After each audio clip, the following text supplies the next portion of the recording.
ಆತ್ಮೀಯ ಮಿತ್ರರೇ ನಮಸ್ಕಾರ. ಈಗ ನೀವು ನೋಡ್ತಿರೋ ಅಂಥದ್ದು ಲೇನ್ಯಾದ್ರಿ ಪರ್ವತ ಅಂತ.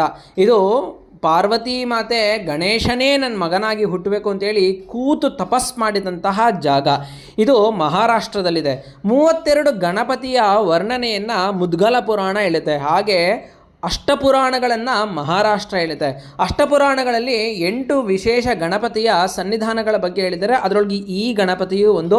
ಇದೇ ಜಾಗದಲ್ಲಿ ಪಾರ್ವತಿ ಮಾತೆ ಗಣೇಶನನ್ನು ಕೂತು ತಪಸ್ ಮಾಡಿ ನೀನೇ ನನ್ನ ಮಗನಾಗಿ ಹುಟ್ಟಬೇಕು ಅಂತೇಳಿ ಕೇಳಿಕೊಂಡಂತಹ ಕ್ಷೇತ್ರವೇ ಈ ಲೇನ್ಯಾದ್ರಿ ಪರ್ವತ. ಇಲ್ಲಿ ಬಾಲಸ್ವರೂಪನವಾಗಿ ಇದ್ದಾನೆ ನೋಡಿ, ಎಷ್ಟು ಚೆನ್ನಾಗಿದೆ ಗಣಪತಿ.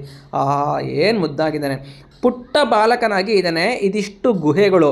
ಇದರೊಳಗಡೆ ಜೈನರು ಬಸತಿಗಳನ್ನು ಮಾಡ್ಕೊಂಡಿದ್ರು ನೋಡಿ ಹೆಂಗಿದೆ. ಇಲ್ಲಿ ನಮ್ಮ ಐರಾವತನನ್ನು ಕರ್ಕೊಂಡು ಹರಸಾಹಸ ಮಾಡಿ ಈ ಬೆಟ್ಟವನ್ನು ಹತ್ಕೊಂಡು ಹೋಗಿದ್ದಿದ್ದು. ಸಿಕ್ಕಾಪಟ್ಟೆ ಕೋತಿಗಳು, ನಾಯಿಗಳು ಕಾಟ ಇತ್ತು.